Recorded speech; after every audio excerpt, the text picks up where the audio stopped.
ये है अनंत, ये है फोकस है, और ये दर्पण जो है कौन सा है, अवतल।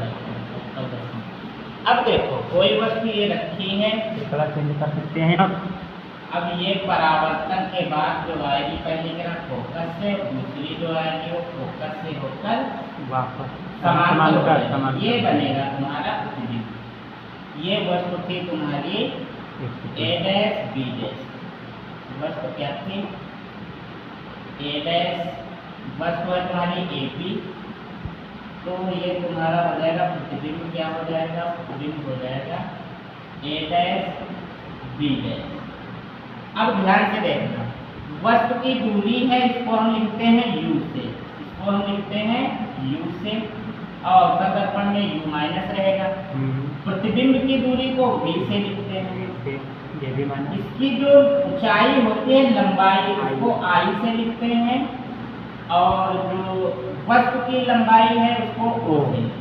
ठीक, अब ध्यान देना, रेखीय आवर्धन देखो क्या होता है, रेखीय आवर्धन, रेखीय आवर्धन।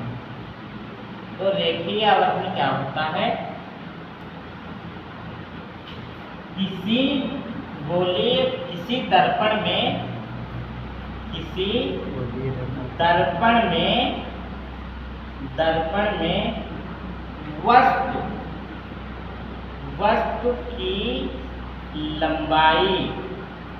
वस्तु की लंबाई तथा उसके प्रतिबिंब की लंबाई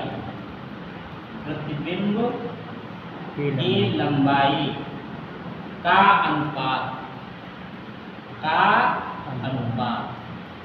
अनुपात रेखीय आवर्धन कहलाता है, रेखीय आवर्धन कहलाता है।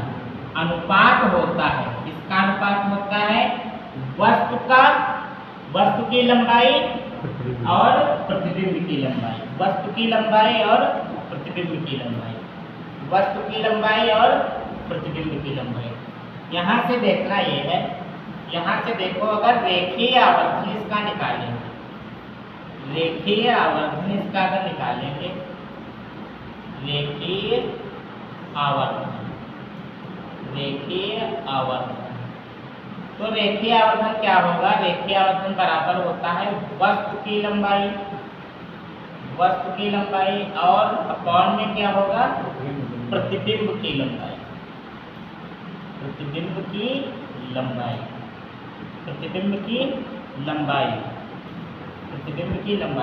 अब देखो वस्तु की लंबाई क्या है, वस्तु की लंबाई क्या है, वस्तु की लंबाई लिखे हैं, वस्तु की लंबाई वस्तु की लंबाई नहीं होता है, पहले होता है प्रतिबिंब की लंबाई, यानी रेखीय आवर्धन बराबर होता है प्रतिबिंब की लंबाई अपॉन में वस्तु की लंबाई, उल्टा हो गया। अब देखो वस्तु की लंबाई क्या है भैया, आई है, आई, और प्रतिबिंब की लंबाई, वस्तु की लंबाई है ओ, और रेखीय आवर्धन को लिखते हैं m से, क्योंकि इसको बोलते हैं मैग्निफिकेशन।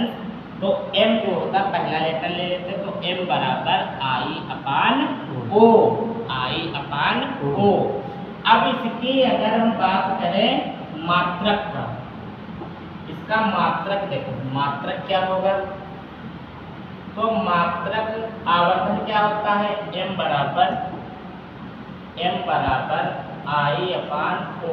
देखो ये प्रतिबिंब है, इसकी लंबाई का मात्रक होता है भैया मीटर, और वस्तु है इसको भी लंबाई है लेंथ, इसकी भी लंबाई का मात्रक क्या होगा, मीटर। तो मीटर से मीटर कैंसिल, तो आवर्धन का मात्रक कोई नहीं होता, आवर्धन का मात्रक नहीं होता, आवर्धन का मात्रक नहीं होता है, आवर्धन का कोई मात्रक नहीं होता है। ठीक, अब देखो, अब अगला टॉपिक देखो, दर्पण सूत्र। देखो दर्पण का सूत्र होता है भाई 1/f बराबर 1/v प्लस 1/u। दर्पण का सूत्र होता है 1/u f बराबर 1/v प्लस 1/u।